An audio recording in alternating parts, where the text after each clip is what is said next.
Humanity is at a major shift right now. Everyone can feel it. No one is immune. Some see it as the end of days. Some see it as the birth of something new. Which are you? What are you feeling? Many are feeling exhausted, burnout, going through one emotional trigger after another, as if life is accelerating them, almost forcing them to heal.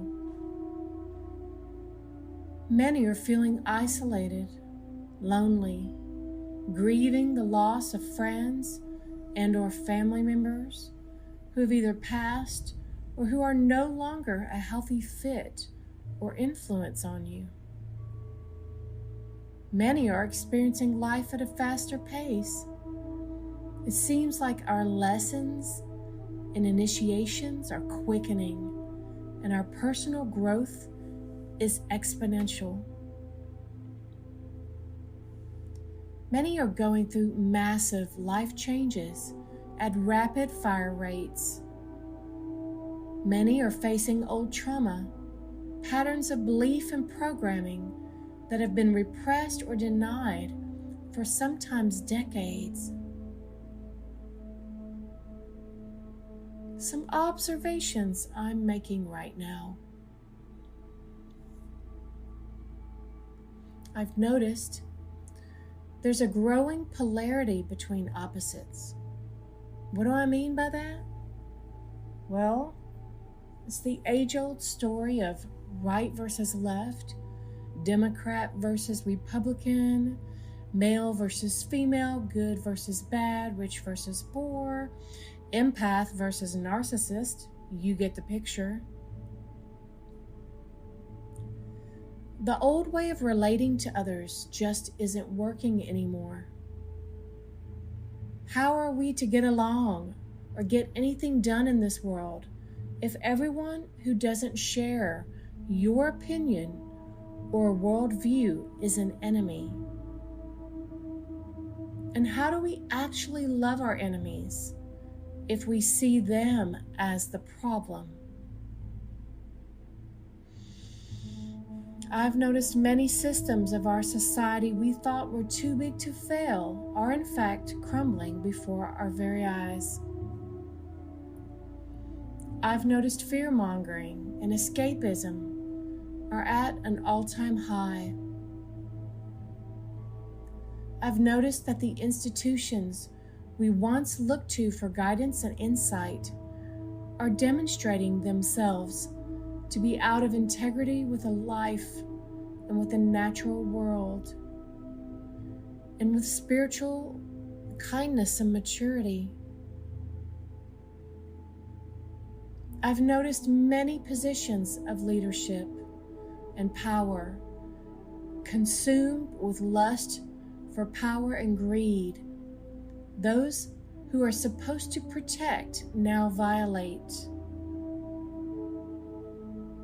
I've noticed in a world rife with war, rape, abuse, trauma, domination, and control, that apathy is cultivated as a way of life, because keeping an open heart in these times is brutal work, not for the faint of heart.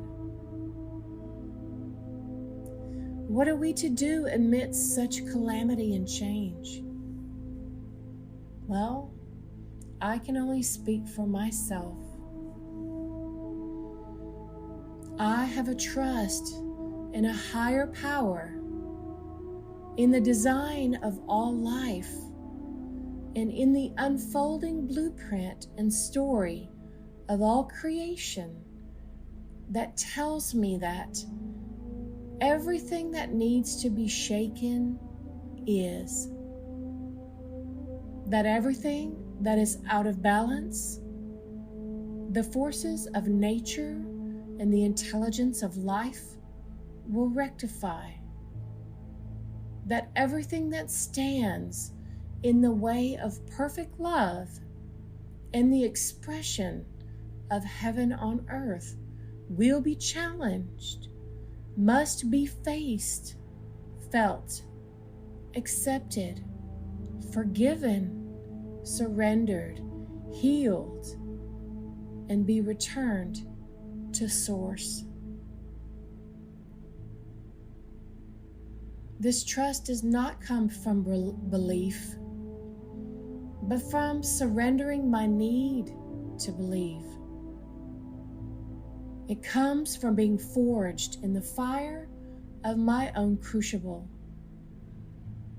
It comes from facing the shadows within my own human nature. It comes from the honesty that is only mine through the building up and tearing down of multiple belief systems before I could finally see the pattern of attachment to outcome and the need to control anything as the source of all my suffering. It comes from a daily surrender to love, to the imperfection that I am, to the unfolding story that has been scripted for me to walk out. It comes from facing my judgments of others as a message from the divine, showing me what within myself am I still denying, refusing, or relating to as bad, wrong, or lacking.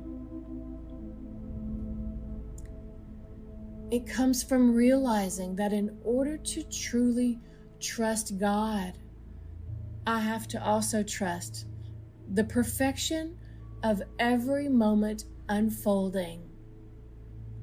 What life is bringing me, despite all my desires, expectations, and opinions about how I think it should be.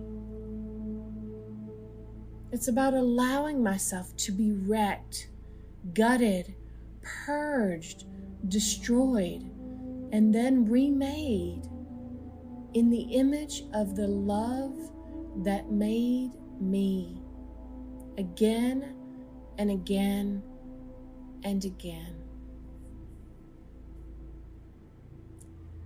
There's no one to save and nothing to accomplish. Yet there's always the next action whispering to me from the ethers, the still silent voice from within that is ever my guidance, the light of my path to which I see. When I accept there's no world to change, no people to reject as bad or unworthy or unsaved, and yet there is in every present moment that which I am tasked by the divine to do, to say, to think, to feel, to be, to observe, and to change. There's no one to blame, even when I'm sure that dictator or government leader is doing it wrong. There's only the question, what am I observing in another, in that other, that triggers something in me? Anger, bitterness, strife, control, destruction, desire. And where is that present within me? And how am I denying that within myself? Where within me is the war? Where is my internal dictator, demon, lusty wench, destroyer? Who am I making my scapegoat, projecting my own divided self onto? There's a spiritual invitation that calls us to discern the time and the days in which we live, to know the seasons and the prophecies of our age. And we are at the cusp of a new era. And as with all life, death is the beginning of birth. For in order for something to be born into a new way of being, the old way of being must die. In order for a new being to be born into a new form, they must shift from one state of being to another. Death is transition. Fear controls us because we do not understand the nature of death, and because we as a species have separated ourselves from the cycles of the natural world.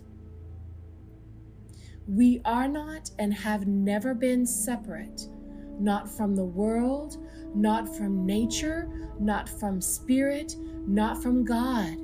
And yet, separation is the sickness and the addiction we are all waking up from.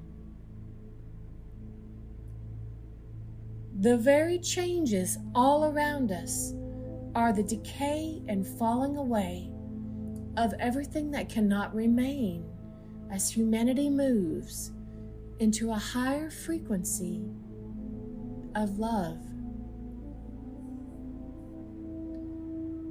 The rules as we knew them are useless to guide us forward. The way it always worked will become harder and harder until its weight is immovable and we are forced to abandon it. Even reality as we have known it is being rewritten according to the design for the hour, day, time, season, and eon unfolding before us. With this great change comes great psychosis, an unraveling of the attachments of the mind and the ego's need for identifications. With this change comes a great purging of the collective, unfelt, unclaimed emotions that lay repressed, denied, swallowed, and unaddressed. The bill has come due. Humanity cannot pass through its initiation into higher love and unity without this purging. The imbalance between the masculine and the feminine is being rectified. The imbalance between the rich and the poor are being rectified. Even the consciousness of humanity is splitting.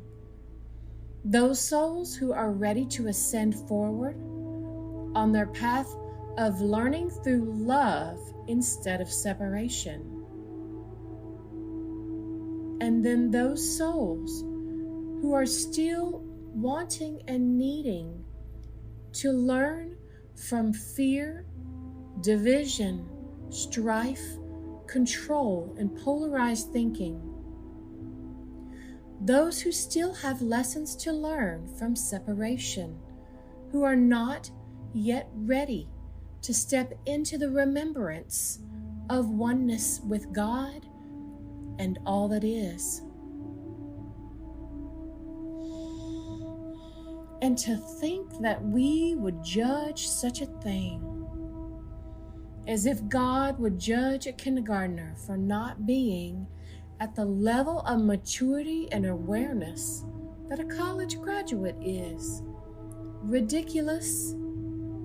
And yet many of our systems of governance and faith are laid upon such an insecure foundation. We are entering a new golden age. If you look at the astrology, and you should, those who say it is of the devil, my word, do you realize you are attributing the vast orchestrations and movements of the cosmos and the discernment to understand our interconnectedness to it? You're attributing that to someone other than the one who created it. People with discernment about systems of interconnectedness between energies, species, bodies, and dimensions are people who have been given eyes to see and ears to hear in order to know themselves, to discern themselves. And yet some would make them their enemy out of superstition and religious dogma. There is no enemy in God.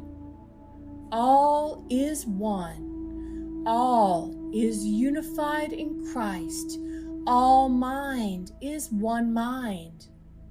It's time to wake up from this nonsense of separation and enemies.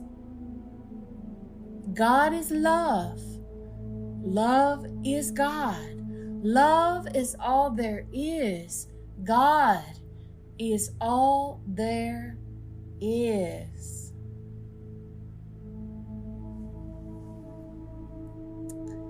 The astrology shows where we're going. Systems of spiritual self-knowing and esoteric knowledge revered outside of Western Christianity that have existed for tens of thousands of years are resurfacing. Some are being downloaded from the ethers.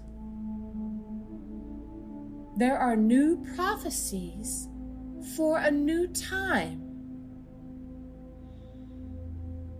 And the beauty of God, Goddess, Spirit, Creator, Creatrix, is that they built into us, designed into us, a cheat card, a fail-safe measure, where no matter what paths you take in however many lifetimes of incarnation, every soul must eventually come back to remembrance.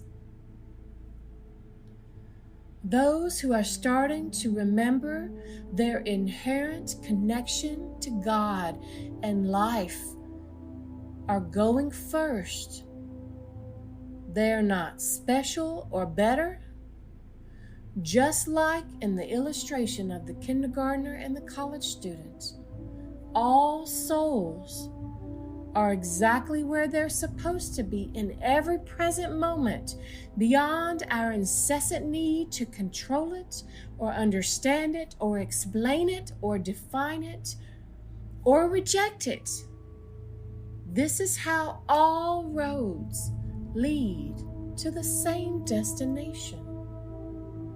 This is how all spiritual paths lead to the same source.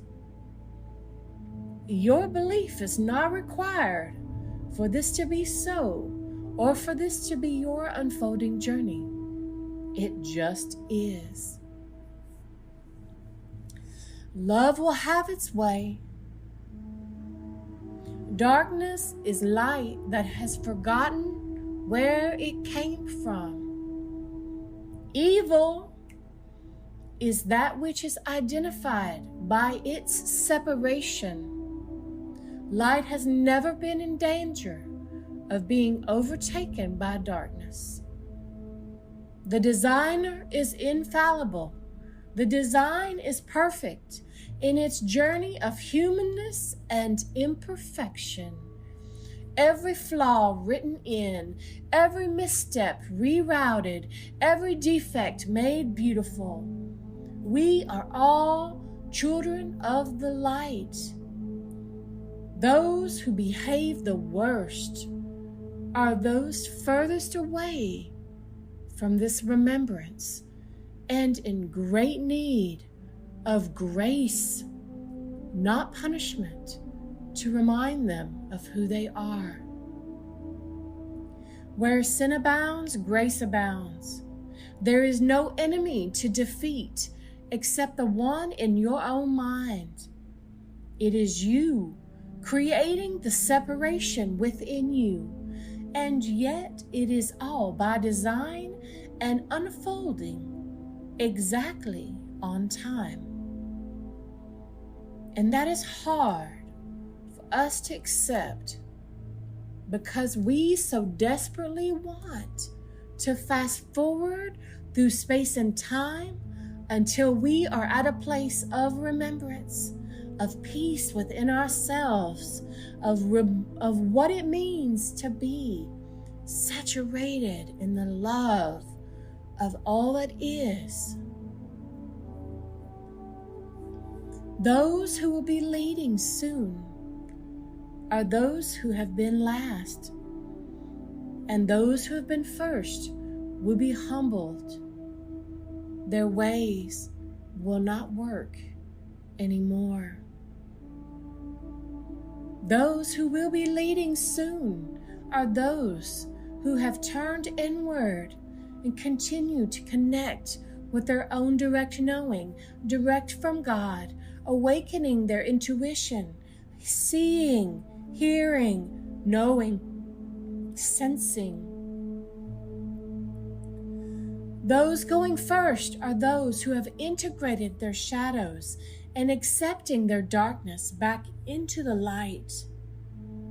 Those who have sat with and felt all the repressed emotions they were taught to ignore or push away, healed all the traumas that were unclaimed.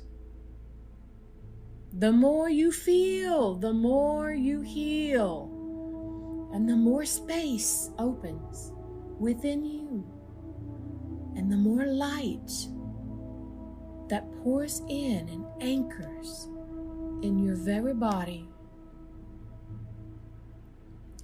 Those who will be leading are not focused on someone, something outside of themselves as the problem.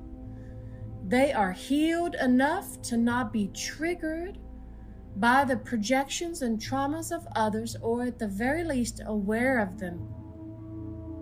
Those who hear the voice of wisdom, those who dismantle hierarchical structures, those who seek to unify and include and support, those who are sovereign, self-knowing, self-responsible, self-governing. These are those who will be downloading the lightning medicine of miracles from Spirit that will sweep the earth with radical, expeditious solutions the world needs to rebound and heal from ages of abuse.